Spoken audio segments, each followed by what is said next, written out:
takrat so res bili določeni izzivi, če vzamem najprej nekoliko širše, na naše predhodnike, začetnike področij sociologija, filozofija, bi moral to izpostaviti že srečanje filozofov in sociologov na Bledu. Takrat je šlo nekako za obračun, bi rekel, z dediščino zgodovinskega in historičnega materializma. Glavni akterji tega področja, kot so bili sociologi, po formaciji pravniki, sami pravniki, v bistvu Radomir Vukić iz Beograda, Jože Goričar, moj profesor na Pravlji v Ljubljani, Oleg Manič iz Zagreba, Ante Fiamengo iz Sarajeva, Rudi Supek se je kasneje nekako pridružil, čeprav je bil zelo angažiran. No, in to je pomenilo, da od filozofije oziroma dialektičnega materializma prehajamo tudi na uveljavljanje sociologije prav posebej. V tem kontekstu je potem tudi nastala revija Sociologija, sociološko društvo v jugoslovanskem merilu, Institut društvenih nauk, so družbene vede v Beogradu in tako dalje. Vsepovsod so bile pravne fakultete nekako izhodišče, sociologije pač nikjer ni bilo. No, na pravni fakulteti je pa deloval moj profesor Jože Goričar, ki je najprej predaval, to sem še jaz imel v prvem letniku, uvod v družbene vede, takrat še ni bilo sociologije priznane, sledila je pa prav pod tem imenom sociologija, ki sva jo nekako tudi jaz kot njegov asistent, sem se kar kmalu vključeval tudi kot predavatelj tega področja.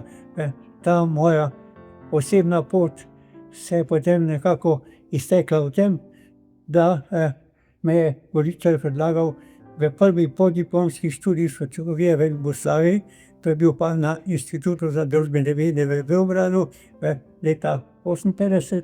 Kakšna so bila pričakovanja, da naj bi bila sociologija.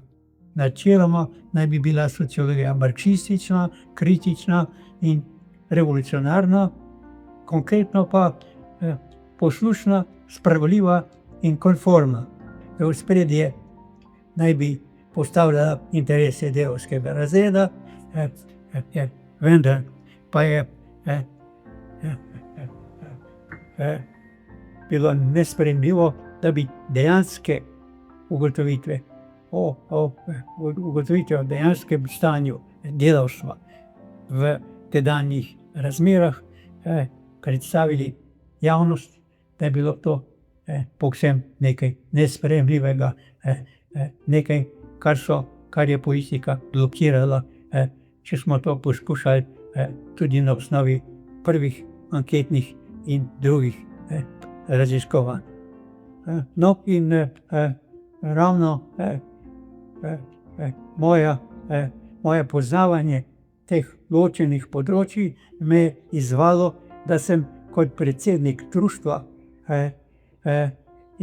imel pobudo v rokah, da smo začeli iskati boljše rešitve za sociologijo. O tem imam v svoji zadnji knjigi precej dokumentov, ki kažejo na to, kako smo v času, ko o tem bi še noben ne razmišljal, po eni strani bili kritični do obstoječega v okviru filozofske fakultete, ki je pa preveč vse zgodovinsko odmaknjeno in tako dalje, po drugi strani pa kritični do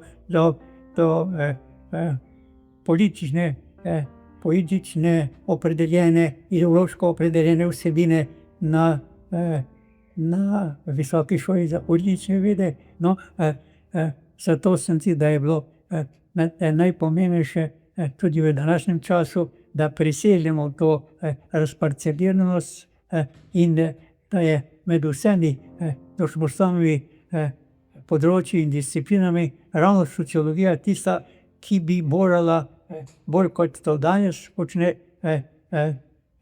integralno